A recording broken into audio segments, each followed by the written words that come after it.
Folks, good morning. Houston, good morning. Harris County, good morning. Texas, good morning. The United States of America, good morning. The rest of the world. Trying to get that in order sometimes in the morning when the crocodiles are still in your eyes. It gets a little bit difficult. But you know what, folks? Guess what? We're getting started. Control room. Geniuses, the ones that keep all the tins, cans, and strings together. How are my peeps doing this Uh, morning? Here we are. I'm getting the crocodiles out of my eyes too. I actually thought of that the other day on Sunday morning. I thought, oh man, I got the crocodiles in my eyes here. Got to get these things out of here. So I poured a Yeah. little coffee into it, and boy, I'll tell you what, that'll get the crocodiles out of your eyes. Oh, yeah. There's nothing like the first coffee in the morning. It gives you that feeling of, I am ready to get my day started. Yeah, Jack is operating one of the computers here, but he wants to stop for just a moment and give us some wisdom. So, Jack, Okay, this is gonna be about old Mother Nature here.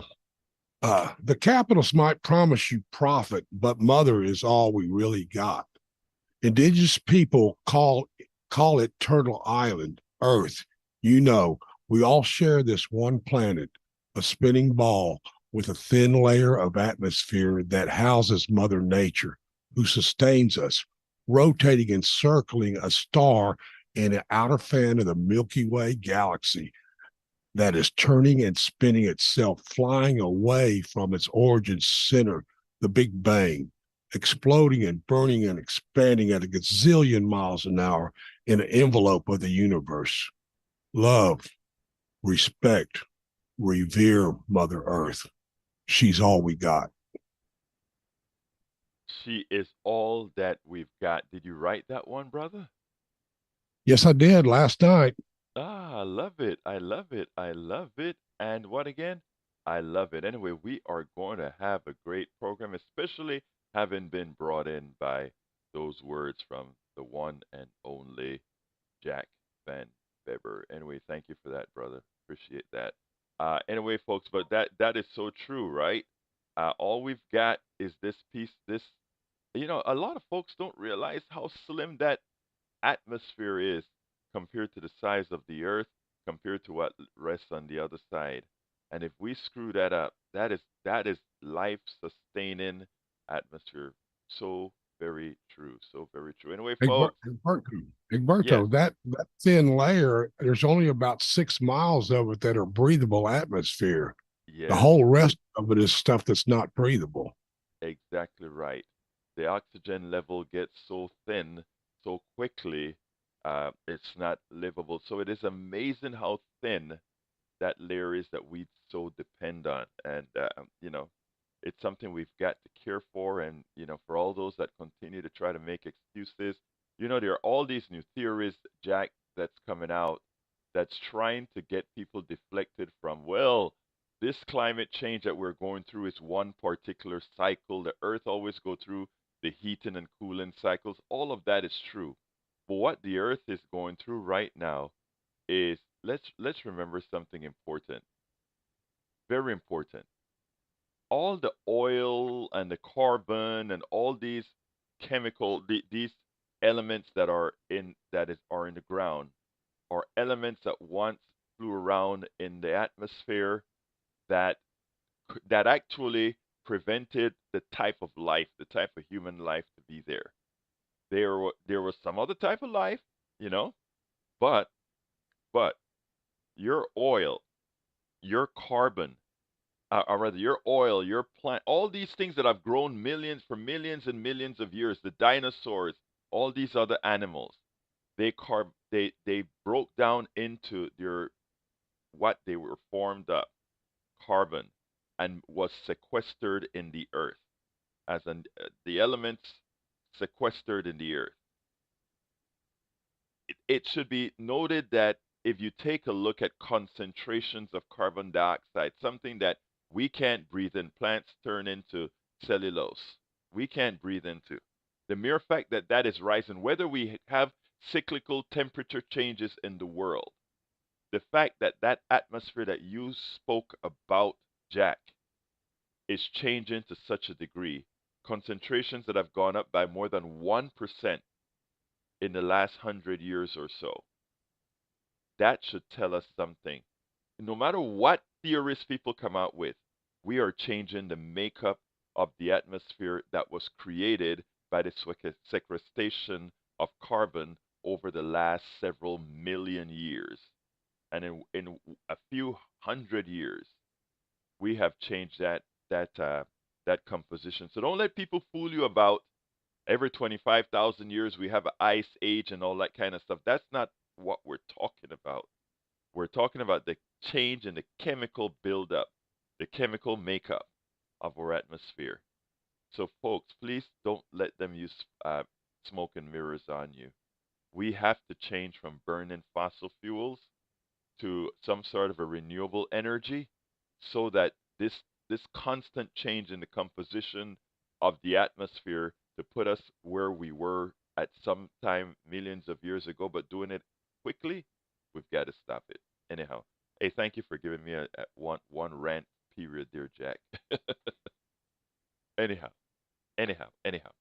Let's get back to business. Title of the show today is, let's see what we got here.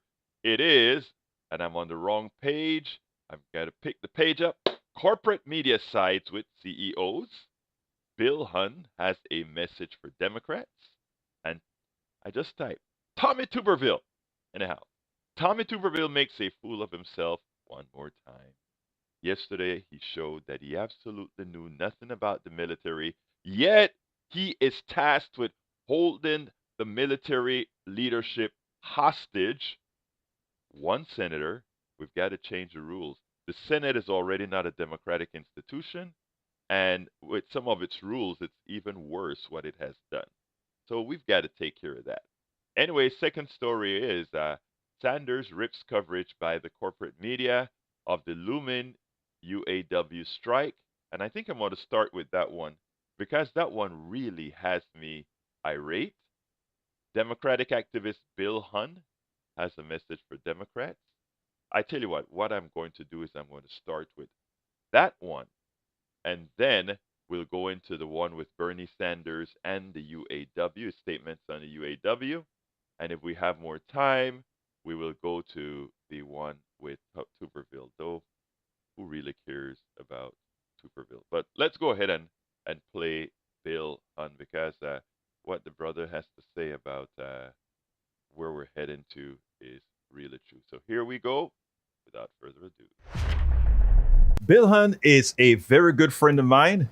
He's a PDR supporter from its inception, and he's also a fellow Berniac who campaign, who walked the streets, who canvassed, who prepared. We did a whole lot together within the progressive movement. So one of the things that he does a lot of times is he brings us back to reality. I mean, many of us in the urge to make sure that the right people win elections, we let a lot of things go unsaid. And he's not that way. He sometimes we have to try to say, hold up a bit, Bill. Hold up a bit, Bill. We get you, you're right, but right is not enough. But as the polls are telling us right now, and I know a lot of people want to say, look at the polls today and remember what it was for Obama a few years back, what it was for Reagan a few years back. What I try to tell people is these are different times. So we have to look at how people are feeling and why, and how and what are the differences between the angst of today with the angst of yesteryears, the angst of yesterdecades. And if we don't, we do it at our own peril, and we may wait too long before we take corrective actions. I want you to listen to what Bill has to say here, because a lot of times, if you listen to his wordiology, you may think, well, that is some of the stuff that you hear the Republicans saying. But unfortunately, it is some of the things that we're not only hearing from Republicans, but we're hearing from Democrats I want you to listen to him, and then we'll take it on the other side. Hey, this is Bill Hunn from the Humble Area Democrats. Bill has some issues that he wants to discuss. In fact, he had a prescient question that I think every Democrat should ask every American citizen. Talk. How do you feel when you leave the grocery store?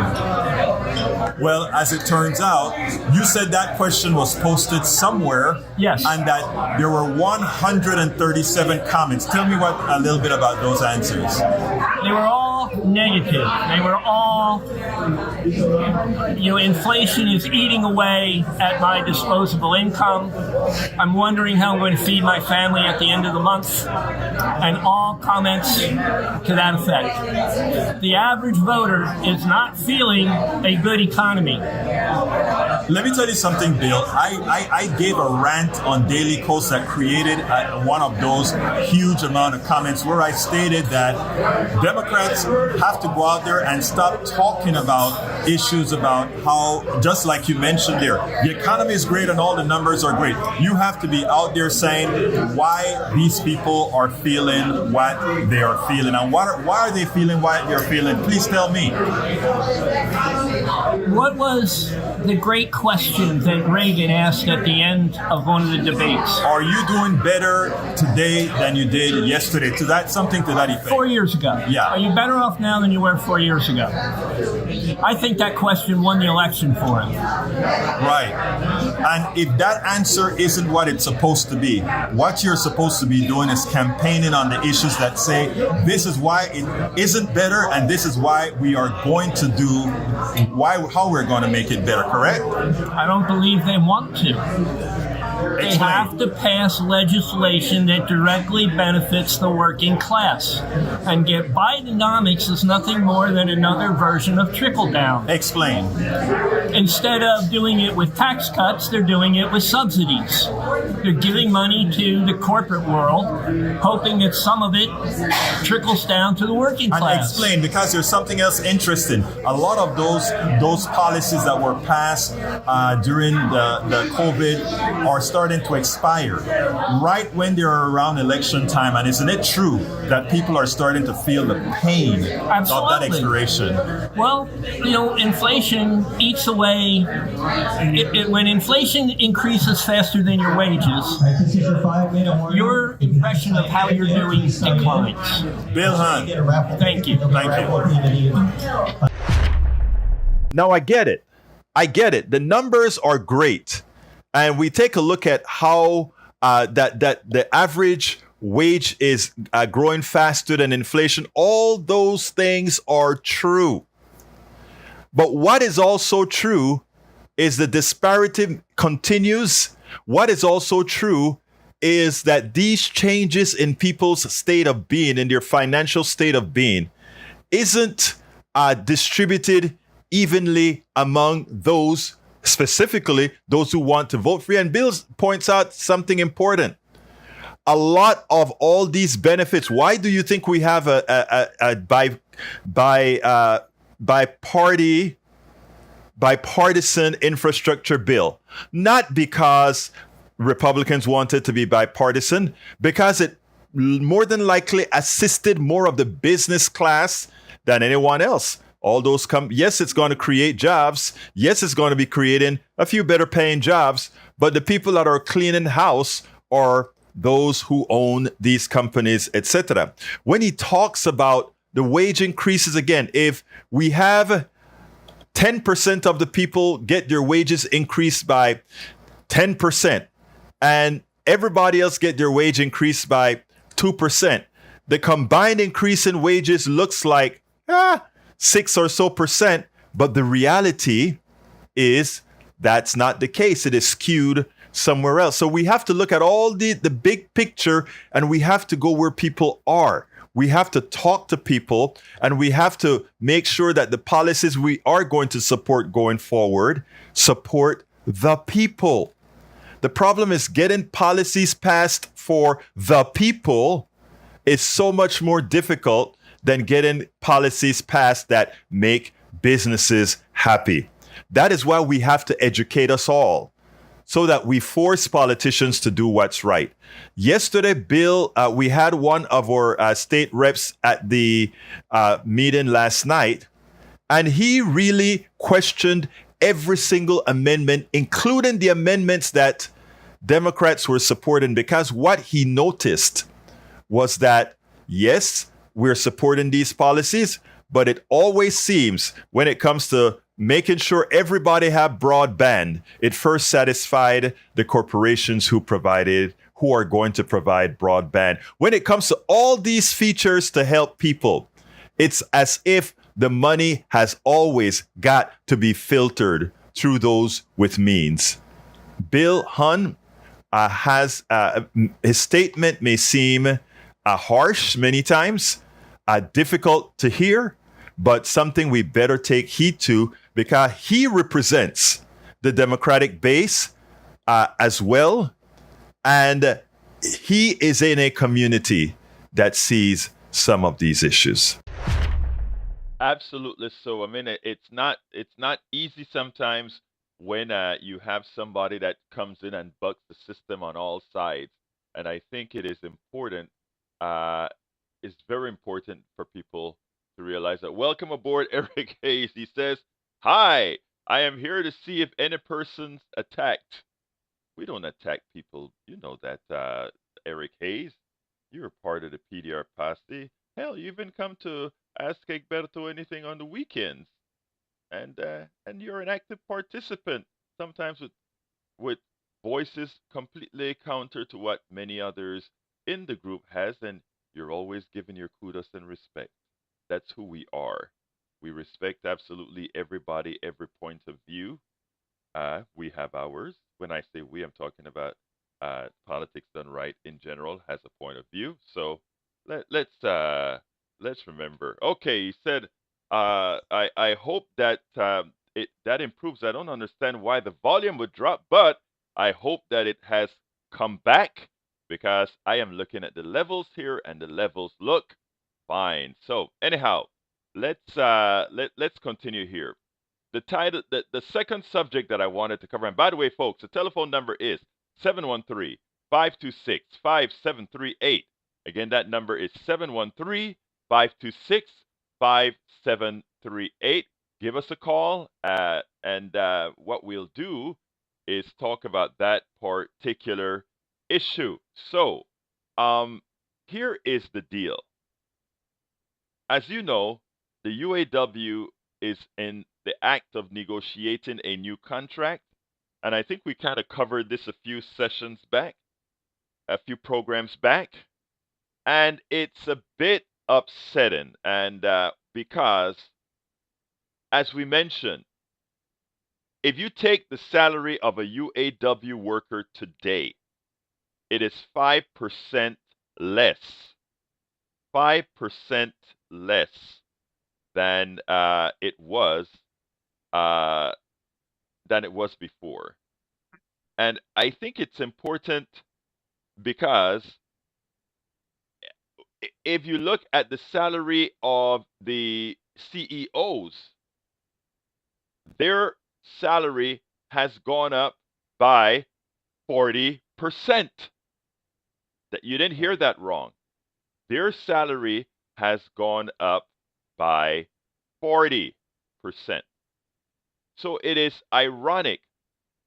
It is ironic that these guys are somehow given the impression that somehow they are not doing well. It is ironic. So Bernie wrote an article. Bernie wrote an article that was covered in Common Dreams that I want to cover here. It says, corporate media always side with CEOs. Sanders rips coverage of looming UAW strike. It is a totally reasonable demand that auto workers who have made enormous financial sacrifices over the past 40 years finally receive a fair share of the record breaking profits their labor has generated. Uh, and it starts this way.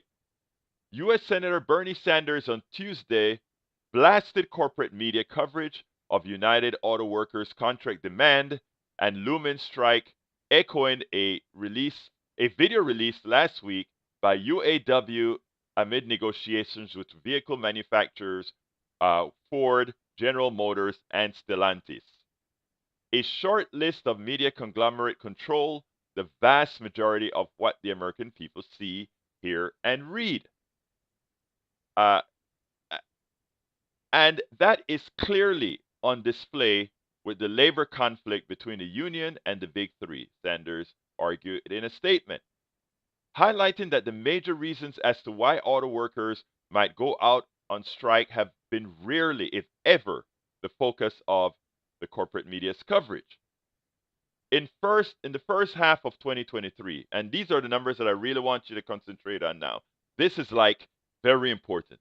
In the first half of 2023, the big three automakers made a combined, again, the first half of 2023, a combined $23 billion in profits, up 80% from the same period last year, Sanders noted. But if you watched any corporate news coverage of the pending strike by 150,000 auto workers, you've heard about the strike's potential negative effects on the economy and a litany of excuses why very well compensated CEO just can't make a fair deal.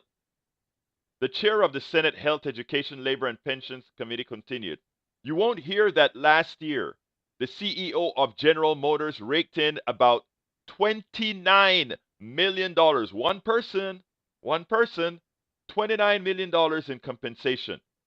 The CEO of Ford, one person, made $21 million. The CEO of Stellantis pocketed over $25 million. In fact, over the last 4 years, pay for those CEOs has increased by more than 40%.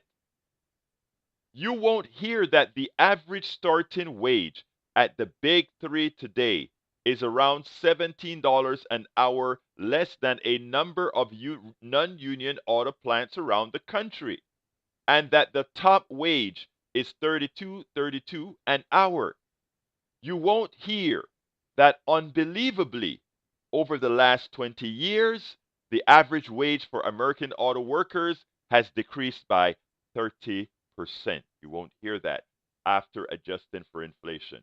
You won't hear that auto workers at the big three are earning less today than they did 15 years ago. In other words, wage stagnation. People, if you listen to what the UAW is asking for and what they're telling you on TV, oh my God, these guys are going to hurt our economy. Oh my God, these guys are going to cause billions of dollars to be lost. Where is the concern that they're not making what they made 15 years ago? Where is the concern that the CEOs continue to rake in a whole lot of profits? Let me tell you something else that they don't tell you. They don't tell you that sales of cars went down, but the prices of cars went right straight up and the profits went straight up. In other words, I use less material because I make less cars. I increase the prices of the cars, which means I'm not only having to purchase less material, I'm making more money on the materials that I've already purchased. And all the spoils of that increase in prices, etc., inflation, didn't go to the average American worker, to the auto worker. All that inflation went to the executives. Yet they want to make the worker the villain. They want to make you feel like you are demanding something undeserved. We have to stop allowing the corporate media and all these other folks to change what reality is. We have got to stop and prevent them from changing what reality is. Of course, none of this is new. The corporate media will always side with CEOs and shareholders, he added.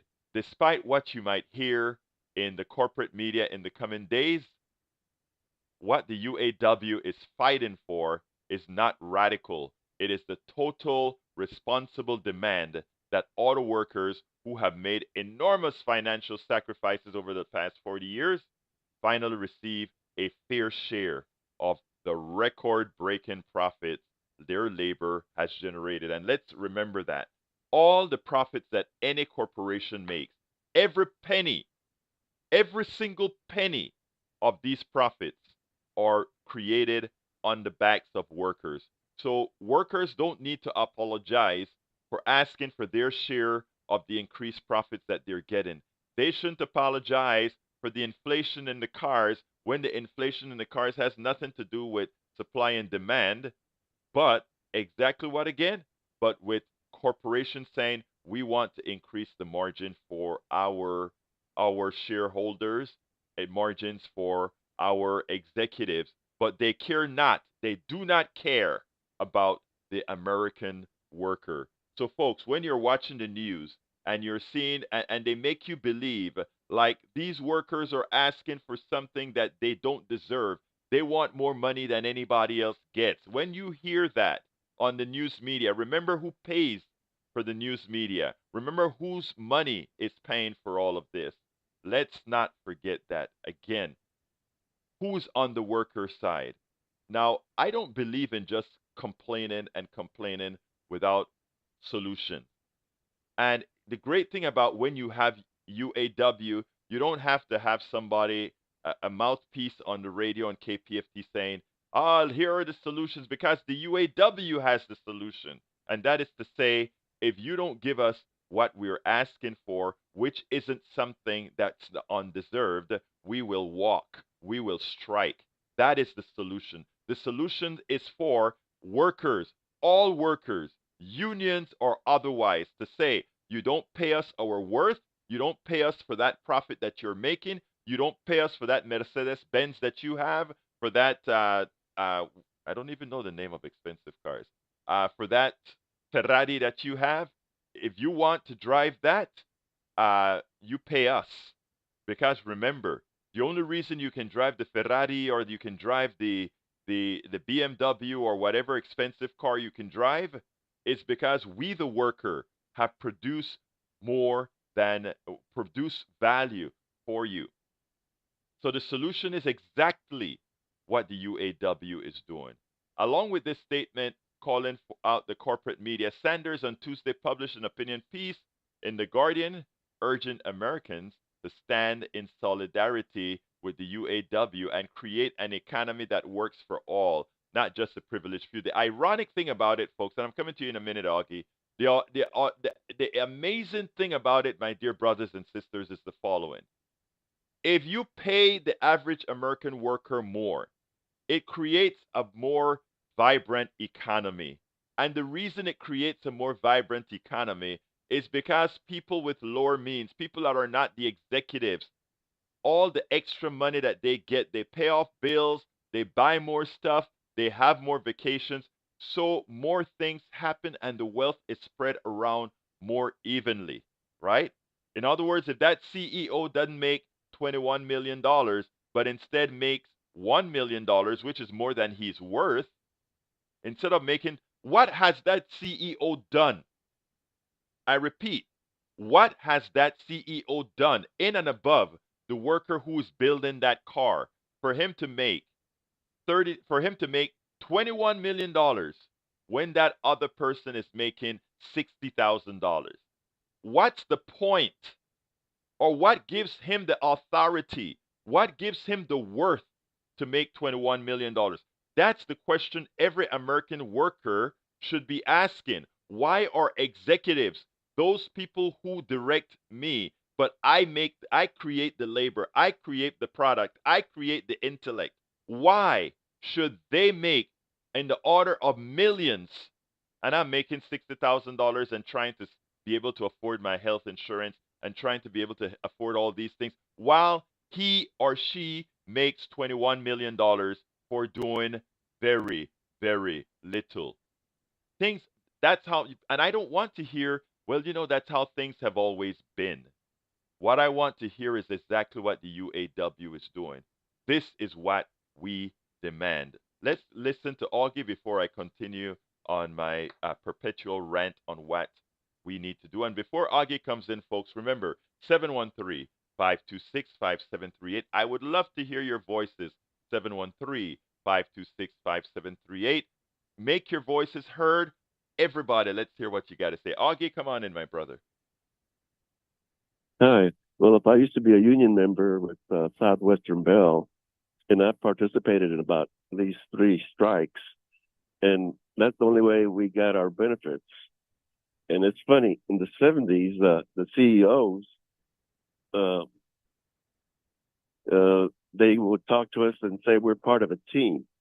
And we felt like it back then. But then in the 80s, management changed. And, uh, it, and I used to be in the military during Vietnam.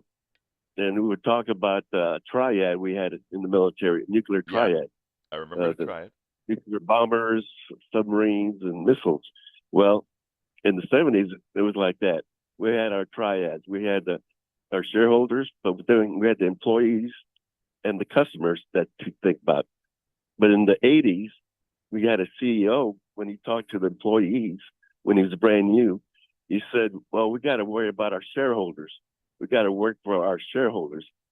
He left out the employees and customers, and that's when benefits for the employees and customer, I mean, for the employees started to go down.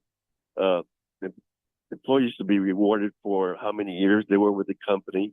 They were given awards for their birthdays. They were given awards for being safe. They were given awards for sales. In the 80s, all that started to go away. We didn't have celebrations for being safe, for our sales, for our birthdays.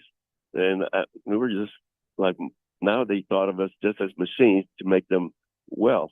Because And at the let me time, ask you to pause there a second, Augie, because you said something that is important, and I like to break in when I highlight an important statement that you've made. Before I highlight it, I want to say welcome Valvis BTW and welcome Melanie Keelan from Barcelona, Spain, to the chat. Anyway, what I want to say is that you said in the 70s we were still on that cusp where the employee mattered. But let me tell you also what happened in the 70s. The god of capitalism, his name is the new god of capitalism, I should say. His name is Milton Friedman. He wrote an op ed in, I think it was the New York Times, where he pointed out to executives of corporations something that is very important to them. And he said, you are not responsible for the environment. You are not responsible for social issues. You are not responsible for anything other than maximizing the profits for the shareholders. And when you tell me, brother Augie, that you had that CEO that gave a speech to the people and said, "Remember, what we are working for the shareholders." That's exactly the time span, or close to the time span, in the same within a decade, where Milton Friedman reminded executives they are not there to make lives better for you as a stakeholder. They're not there to make lives better for the customer as a stakeholder. They're only there to maximize profits for the shareholder. And so you lived through that transition. Continue, my friend. yeah. Oh, yeah, I remember Milton Friedman. And then I remembered one more thing. Franklin Roosevelt uh, made all those billionaires pay taxes for the first time because during World War II, because middle class and the lower class, they weren't just paying their taxes; they were sacrificing at home. They were buying Right. war bonds on top of paying taxes. The women were sacrificing not wearing nylons. The men were sacrificing not having rubber tires for their cars and a lot of other stuff. And when the war was over, we had all this money for the GI Bill for the GIs, and then we had money for the Marshall Plan for Europe, and we had Right. money for construction when Eisenhower came in the 50s for the, and that was because we had all this money because the billionaires were being taxed, but then the billionaires didn't like that, Right. so they And got together and it is they funny because let me tell you, Augie, for the first thing they taught America, if you watch the news, they taught you that the money is not there. They teach you that somehow we have to live in a permanent state of austerity. But when it is when there are things that they want to do, suddenly we can expand the money supply. Let's give an example with Ukraine. Look, I am not. I understand we don't want Russia to invade other countries, etc. But it's amazing that we could find 10% of our defense spending could easily be turned over to, let's say, Ukraine, right? No problem. We could find the money to do that. We can find the money to reinflate Wall Street when it created its own collapse. We can always find the money for the things we want to do. We found the money for the Marshall Plan. You mentioned the Marshall Plan that rebuilt Europe. We always find the money for the things that we deem important. Again, what it shows you is most of the American workers or the American people are not deemed important to those who matter. And that is the rest of the people. Give me a closer real quick, Augie. Okay. Well, at the end of the war, the billionaires got together and they say, how can we get back to getting our money again? Well, they attacked the communists first. Right. That's why we had all those anti-communist things in the late 40s. And then the next group they attacked was the socialists, because the communists, socialists, and the unions are the ones that supported Franklin Roosevelt. And so then they said, what groups do we need to attack? But they attacked them one at a time. They attacked the communists first, the socialists, and the last group to attack was the unions. And man, they went all out on the unions, and they've been after them ever since. Well, you know why? Because that is collective. They hate that word collective. But anyway, Augie, let me run and get to Lynette. And thank you so kindly for calling. Thank you for all you do, my brother.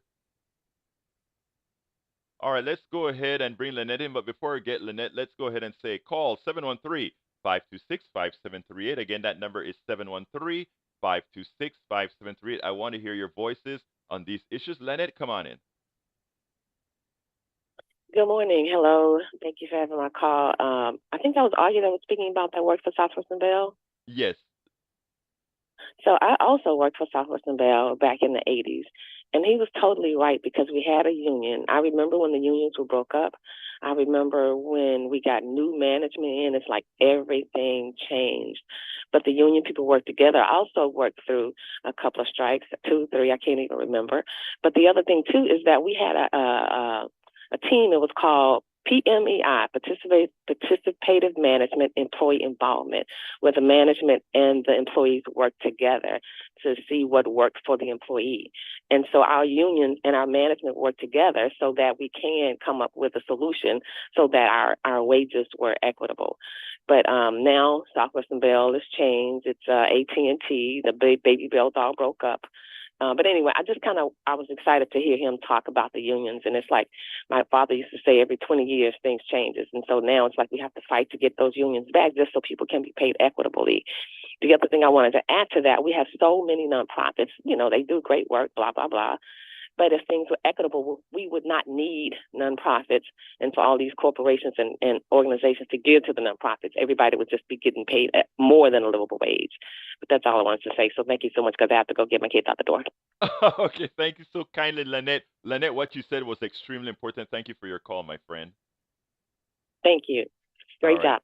Thank you, Lynette. Look, I love Lynette said something in that part. She has to run to her kids, so she won't be able to have that dialogue with me here. But when she said this, she said there were times in her time at SWB, Southwestern Bell, where the employees and management sat together. They made things better for the employee with wages, etc. Look, you create a happy employee, you have an employee who treats the customer better.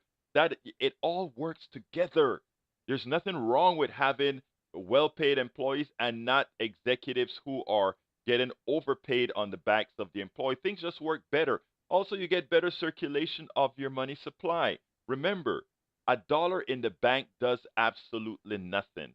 But $1 in the bank with a whole bunch of dollars under the ownership of 1 or 2 or 3 or however small amount of people, they dictate how the economy is going to go. They can hold that money in the bank without spending. It does nothing for the economy. They can invest it in articles in South Africa, or in articles in things in Great Britain or in France or whatever, that has very little to do with the success of the American economy. I mean, what we need is, and what we have to remember first of all is, there is no reason for executives to make the kind of money over the regular American worker. It is unearned. It is people always like to give the average American citizen, about when they talk about entitlements. Social Security, that's an entitlement. We need to reduce entitlements.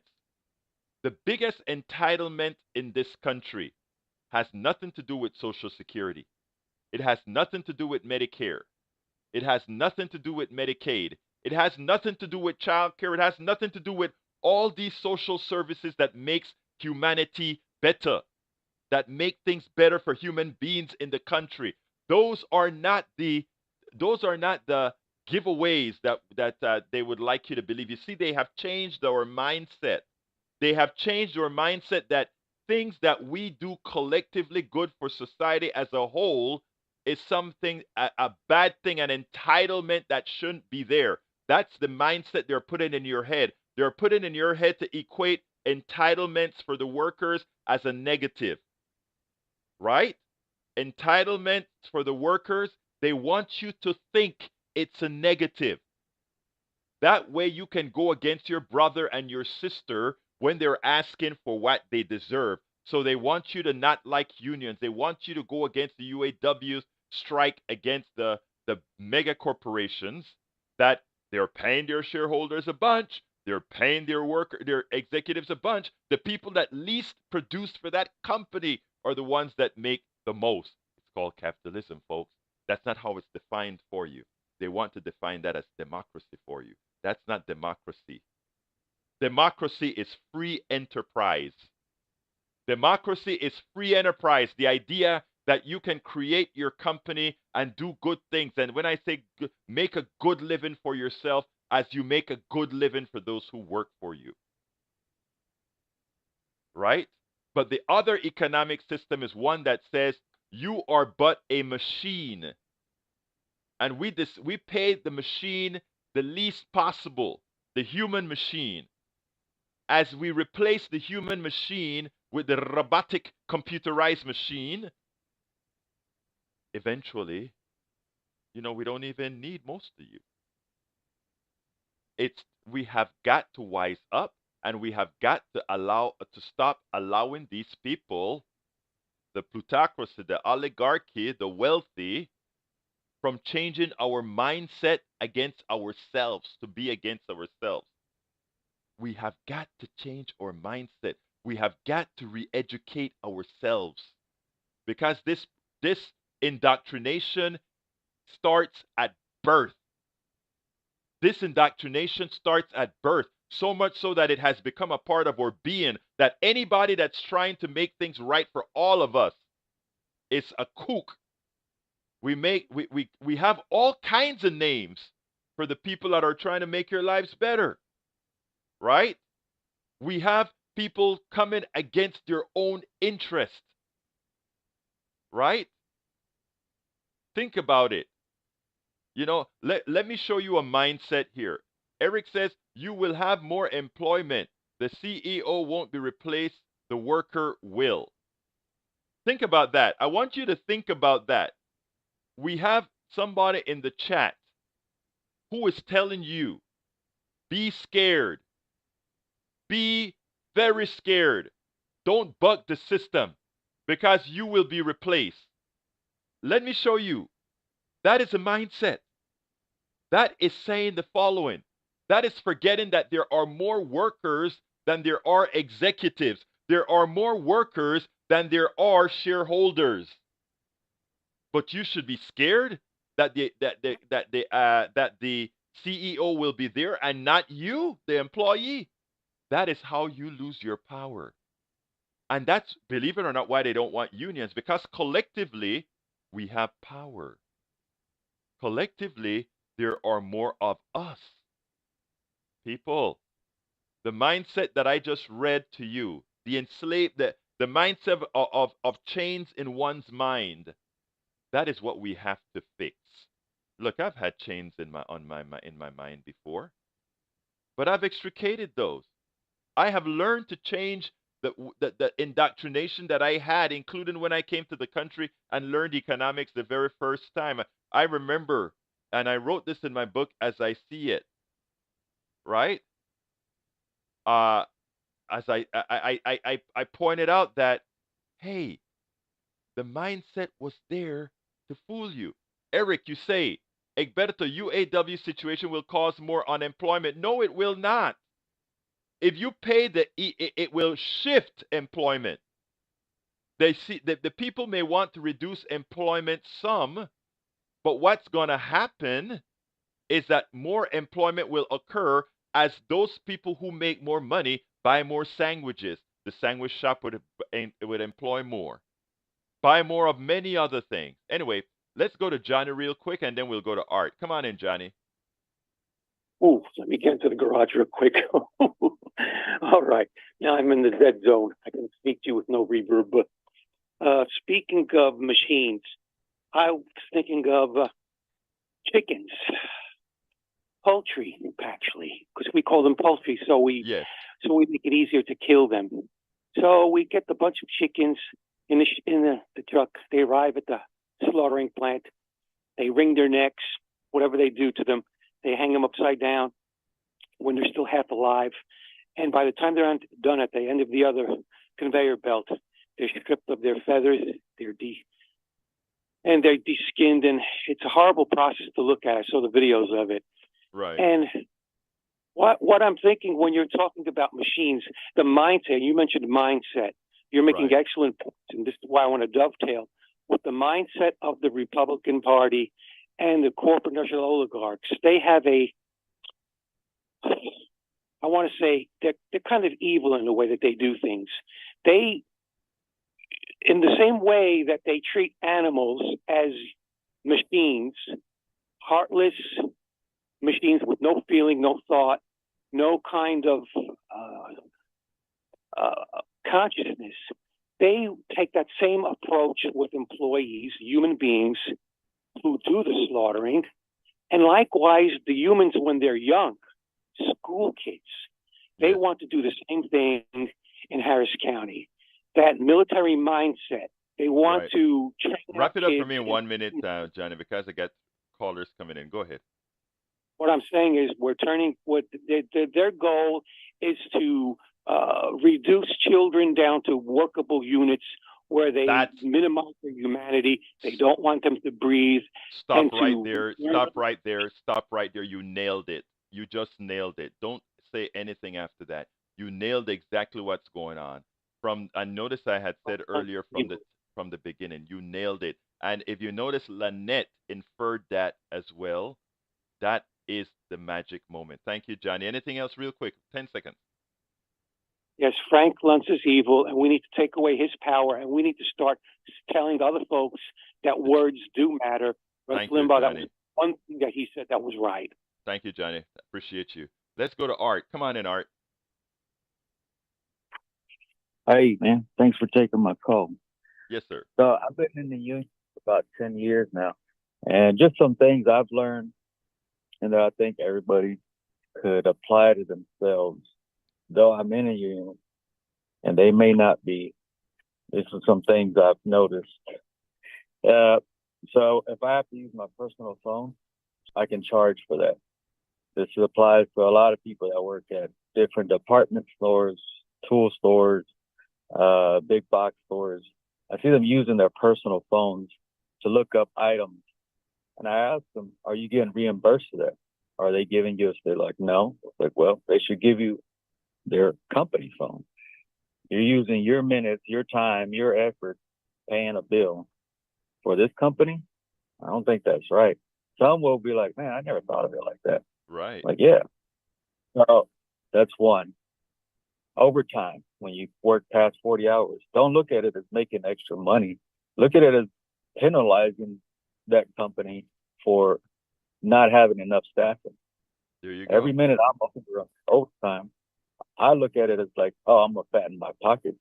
No, I look at it as like I'm penalizing them with double time because they won't hire enough people. We're short staffed. They don't hire the right amount of people for these, and this applies to everyone. Good, all right. And give me the third. The last is just taking a break. You may have a right to, take a break. I know there was something over the summer about not taking water breaks. Right. That's just common sense. I don't think we need a law for that. I mean, if you're thirsty, be a man, be a woman, get some water, take it with you. You don't need to ask. You're not in prison and we have that prison mentality. Some of us do. Hey, boss, can I go to the restroom? Let's go. All right, I have some more calls coming in, and we're near the end. But you nailed it. You made those points. Very important. Thank you. I mean, we have to support the union, and I think you do. Correct? Okay. All right, Brian, come on in. Yeah, I want to touch back on Vietnam for you. Okay. All right. So the American Indian that I was talking about, he was the most upset person that I ever met in the military because he was so abused. But he was called baby killer. And again, what happened in 1973? We pretty much pulled out of Vietnam, correct? Yeah. It was pretty much over. Yeah. Well, what also took place in 1973? Legalized abortion. Nixon got impeached. What else do you want? Yeah. No. That's not the point. Roe v. Wade, correct? Legalized abortion. Now, who called who baby killers? Okay. I don't know what you're trying to say here, Brian, but let's be clear here, okay? I'll answer that. I'll answer that question for you. Well, the American military was called baby killers, but yet it was legalized abortion. Women killed babies, correct? Okay. Well, no, that is not correct at all, my friend. And let me tell you something. Brian can have a religious belief that an unborn child is a human being. You can believe that, and you can live that if you'd like to. But as a man, you as a man has no right to tell a woman who a fetus is dependent on her body that what she must do with her body. Again, you may not believe that, and that is fine, but you have no right to tell that woman what to do with her body, and it is in no comparison with Vietnam. In fact, making that comparison with Vietnam is it's a very patriarchal, evil thing to do, my dear brother. Because I tell you what, opening up, having a group of old Vietnam people go into a village and machine gun that village, man, woman, and child. That is what we were talking about. Do not try to equate that, my dear brother, with what women are doing. It destroys one's credibility to try to equate those two. And notice I'm a bit forceful in my voice because doing that to women is what you're doing there, sir. That is wrong. I've always given you the time to express yourself. But equating Vietnam and hold on, sir. I made you speak, and now I will speak, sir. Equating that to what with women having abortions is terrible. Brian, I have 2 more calls. We can finish this tomorrow. Come on in line number 1. You don't have to put it up there if at all. But line number 1, come on in. Oops, I lost you. Come on in, line number 2. I lost you too. All right. Anyhow, I hung up on me. Anyway, folks, I'm sorry about that, but I think if line number 2 is there, come on in. If anybody's on the line, come on in. All right, I guess that's gone. But anyway, the reason I got a bit irate about that comparison, my brothers and my sisters, is too often people with penises think they can tell a lady what to do with her body or that they are all knowing. I'm sorry.